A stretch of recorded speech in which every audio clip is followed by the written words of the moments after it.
पाकिस्तान ने West Indies के ख़िलाफ़ ओडीआई सीरीज़ के लिए 16 रुकनी स्क्वाड का ऐलान कर दिया है।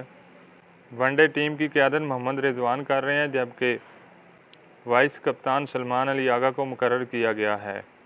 इसके अलावा स्क्वाड का हिस्सा होंगे अब्दुल्ला शफीक, फ़हीम अशरफ, फ़खर जमान, हसन अली, हसन नवाज़, बाबर आज़म, हुसैन तलत, मोहम्मद नवाज़, मोहम्मद हारिस, नसीम शाह, शहनशाह अफरीदी, साइम अयूब और सुफियान मुकीम।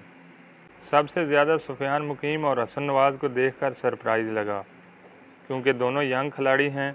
गो के T20 में इन दोनों ने अच्छा परफॉर्म किया है, स्पेशली अगर बात करें सुफियान मुकीम की तो। लेकिन अब देखते हैं ओडीआई में इनकी परफॉर्मेंस कैसी रहती है।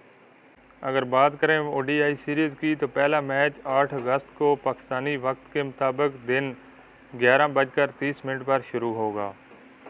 दूसरा वनडे मैच 10 अगस्त को पाकिस्तानी वक्त के मुताबिक शाम 7 बजे शुरू होगा। तीसरा और आखिरी ओडीआई मैच 12 अगस्त को शाम 7 बजे खेला जाएगा।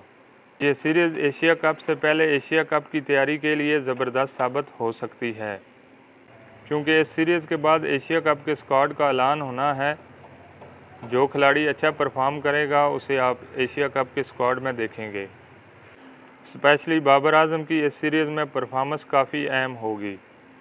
याद रहे कि बाबर आज़म ने अपना आखिरी ओडीआई मैच 4 अप्रैल 2025 को न्यूजीलैंड के ख़िलाफ़ खेला था। तब से लेकर अब तक 124 दिन बनते हैं। उस हिसाब से बाबर आज़म 124 दिन बाद ओडीआई स्क्वाड में नज़र आएंगे। ये वीडियो आपको कैसी लगी कमेंट्स में ज़रूर बताएं। वीडियो को लाइक करें और चैनल को सब्सक्राइब करें। शुक्रिया, अल्लाह हाफिज़।